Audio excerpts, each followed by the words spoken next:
today on the News Hour on FM 200. From the News Hour in Taipei studio with Kevin Chia and Chen Lin.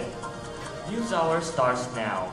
Good morning, thanks for listening. FM 200 Morning News Hour, I'm Kevin Chia. And I'm Chen Lin. On our top news this morning, H7N9 cases continue to increase in mainland China. The H7N9 bird flu is crucial for vaccine development, arrived at Center for Disease Control Laboratory from China yesterday. After the outbreak of the H7N9 bird flu in China, the Taiwanese government requested the virus sample from China under the Cross-Strait Cooperation Agreement on Medicine and Public Health Affairs. Get more inside news from Rainbow at the CDC Center. According to the CDC Center, starting on Friday, the CDC began to provide a vaccine against the H7N9 bird flu, and the service will continue until the end of August. Let's hear some words from the director of the CDC Center. People who work in the inspection and quarantine sectors, medical institutes, and those who frequently visit countries with reported outbreaks of H7N9 bird flu should get vaccinated against the virus. The CDC Center and the Department of Health are well prepared for disease prevention and protection. On Wednesday, the first case of H7N9 bird flu outside of mainland China has been reported, adding that he has been hospitalized since April 16 and was in a critical condition. Also, earlier this month, Taiwanese authorities destroyed more than 100 birds smuggled from the mainland China and seized by the Coast Guard in a fishing port in northern Taiwan. China has confirmed 108 cases and 22 deaths since the first infections were announced on March 21st.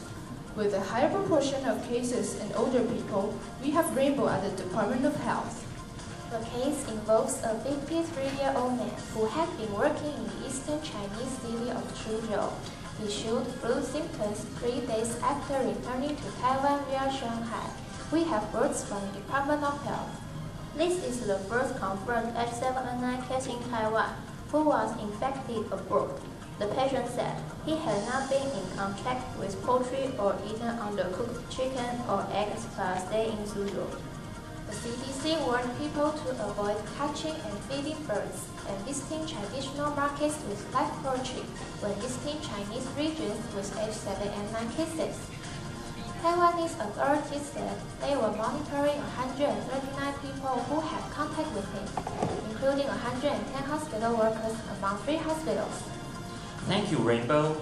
Now on the world news. A powerful earthquake struck Sichuan province of China on Saturday, killing nearly 200 people and injured thousands in the same region, where a 2008 quake took nearly 90,000 lives.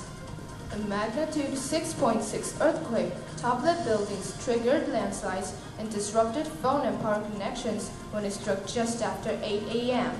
The area is located just 53 miles from the 2008 disaster site. We have Rainbow with us at the rescue area. Rainbow? The China earthquake caused at least 179 people died, including 96 in Luzhan. 19 people were reported missing and more than 6,700 people were injured. Forecasts reported for more rain in the next several days after the quake. We have few stocks and nobody came to us. It's a Thursday and we have 1 instant noodle and 1 bottle of water. We wanted electricity so that we can ground the millet to rice and help ourselves. There are still collapsed buildings, roads blocked by fallen rocks, and hundreds of people seeking medical attention. There are several rescue teams now continuing to find the missing people from the earthquake. Now, for some relaxing news. Taiwan national team has promoted their rank to Tokyo. Japanese baseball fans attended to the World Baseball Classic game in Tokyo, Japan. Thanks Taiwan for the country for its help after natural disasters ravaged in March 2011. A group of Japanese fans made a poster on social networking websites with the flag of Taiwan and Japan and the words "Keep Trying Together," and urged Japanese to hold up the poster during the game to show their appreciation for Taiwan's help. We are really thankful for those who had helped us donated money in relief and reconstruction at Japan. Taiwan is the highest amount of any country in the world. Next, coming up news, economics, right after the break. Morning News Hour on FM 200, now live with Kevin Chia and Chen Lin. Welcome back. You're listening on FM 200 Morning News Hour. Now, the good news for those of you who love products from Japan or traveling to Japan, the economics news we have for you today. The Bank of Japan decided to start easy policy. Tokyo is depressing the value of its currency to improve its export performance in global trading environment. Due to the yen rate decreasing, it means for consumers who are buying things which are imported from Japan are getting cheaper. Now you can have less NT dollars to trade for more yens. In the year of 2013, remember to travel with the worldwide currency. Japan and the United States currency are currently falling. This season will be the best place for you to save money. Let's hear it from travel agent Taipei. Ongoing with the Japan currency easing policy, all tours to Japan are now on promoting, which will save you at least 5,000 NT dollars. This year, we have added more airlines for you to book.